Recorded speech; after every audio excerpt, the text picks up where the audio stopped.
Hey everybody, this is Perch, and just a little bit of kind of random news throughout comics. None of these are full video worthy, but they're just little bits that we've been reading and seeing to kind of catch you up on a number of different things, both comic related, movie related. So first off, if you have been reading Cable, and in this case we're talking about Cable Reloaded, so this was actually out last week. For some reason, this news really kind of made the circuits, and I don't know why, but there's a little like fact to put in your brain. Apparently, Rocket Raccoon is the hero of Cable. And I'm not sure why this is big news. It's kind of right in line with a lot of other kind of just general Marvel kind of gags. Cable salutes Rocket Raccoon and calls him Sir, and that this is an honor, and talked more or less about how Rocket Raccoon, or Ranger Rocket, is a galactic folk hero in my era. Even on Earth, people tell stories. He's remembered like Alexander the Great crossed with Jesse James. And this is anyway. This is a way to kind of build up Rocket Raccoon, but it's this again. This comic came out last week, but it keeps coming up, and then people start sending me mail like, "Did you see that Cable revealed that Rocket Raccoon is his hero?" And I'm not getting that it's newsworthy, but apparently it is. So now you know that is a thing. Meanwhile, and in addition, as long as we're being complete, and I thought I mentioned this in the Marvel Voices Identity #1, which was out last week as well. In this one, we learn that Bishop, one of his heroes, because he's also from the future and so on, one of his heroes is Wave. Wave is from Agents of Atlas, and Bishop says that she's a legend in my timeline. My parents used to tell stories about you when I was a child. I've always wanted to see you in action. You're one of my heroes. So it's same kind of deal, twice in 1 week. And it has, I always dislike it when writers do this, and they do it in a way to kind of, hint to the future. It's meant to be fun. It's not any kind of deep, dark, terrible thing. But it's this way of telling, not showing, why these characters are amazing. And so part of, like, for example, in Wave's case, she kind of smiles. She's a fan of Bishop, and then she learns Bishop's a fan of her. And it's, you're one of the biggest heroes in the world. And comic books in general have gotten more and more in the habit of this, of telling you this character is super amazing. This character is great. We don't need to show you the action. We'll just trust us. We're letting you know. We're letting you know that in the future everybody will be talking about this character.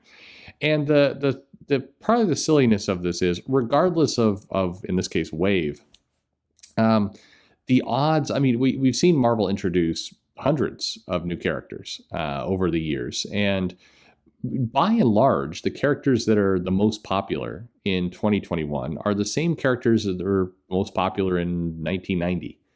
It hasn't changed terribly. Spider-Man, turns out, still popular. Wolverine, still popular. Punisher, not so much, but popular with some. But it doesn't. This idea of, like, we get new characters up, and generally speaking, most of these characters won't make it. Will Wave make it? I mean, I hope so, I guess, for Marvel's case, but it seems unlikely that Wave will make it. In the case of Rocket Raccoon, it feels like the more they push him as a legendary hero, almost the fans and the readers tend to start to want to take the opposite reaction. They just naturally want to go the other direction. So that seems to be how it all goes.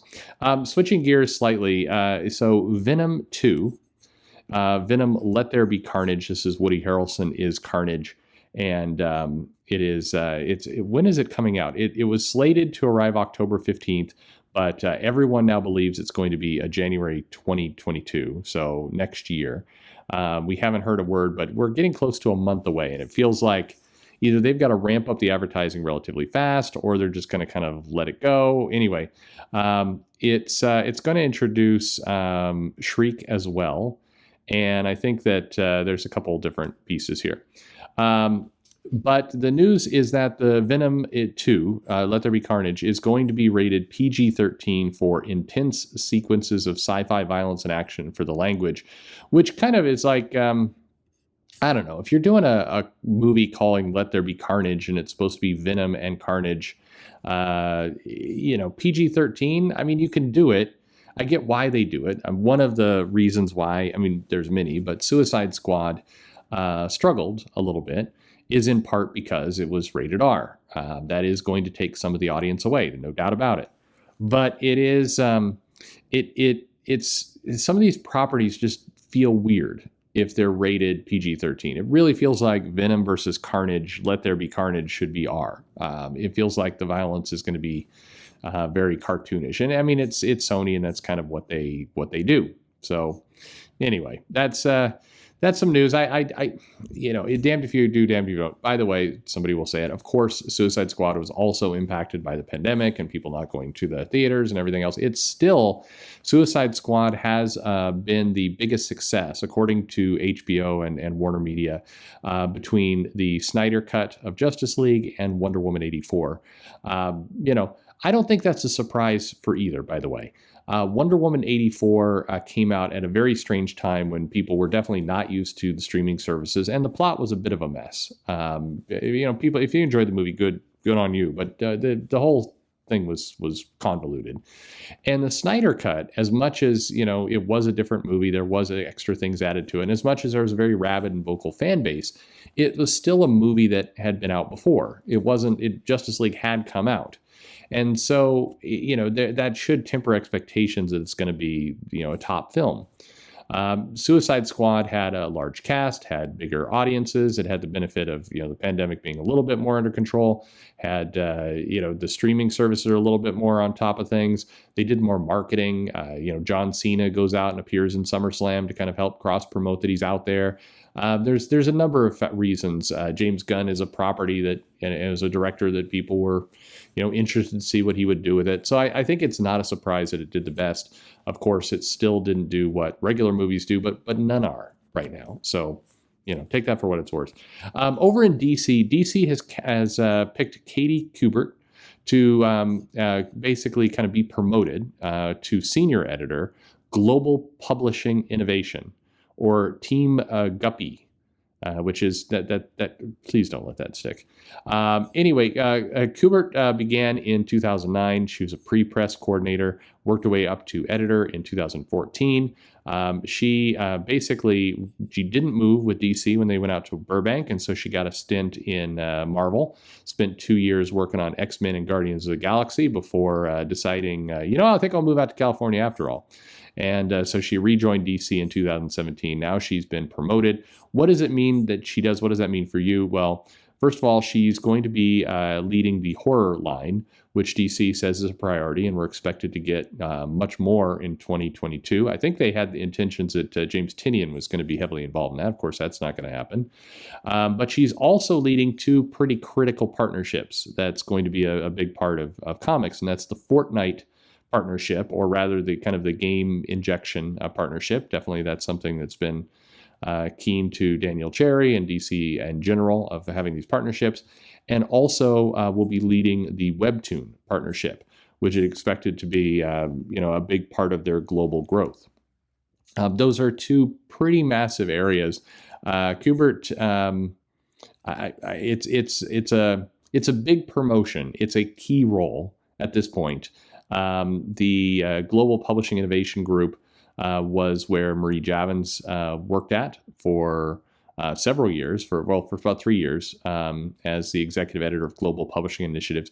It's an area where DC is going to put some funding and put some effort, put some momentum. So Kubert is definitely... yes, if you're wondering about the name, she is third-generation comic creator. Her grandfather, Joe Kubert, her uncles, Adam and Andy Kubert, and cousin of creator Emma Kubert. She is definitely, a comic legacy, third generation. And this job is key. So you're going to want to kind of keep an eye on what she does, the moves she makes, because the things that go on in global publishing, some of the partnerships, what they're going to do with Fortnite over time. We are getting some kind of Fortnite sequel, additional project, apparently written by Scott Snyder, that's coming out next year. So they're going to continue to mine that. It was a financial success for them for sure. So this is an area of where growth and direction and momentum will happen. So Katie Kubert promoted to that role. So lots of little moves. Like I said, none of these are blockbuster stories, but they are all things that are are stuff to watch for in future. Well, maybe not the Rocket Raccoon thing, but definitely kind of how these movies evolve, what happens with Venom 2, Katie Kubert over here in a very strategic role over at DC. But that's what you've got. That's the news of the day, so to speak. So let me know your questions, what interests you, or maybe none of it. That's fine too. Thanks for listening.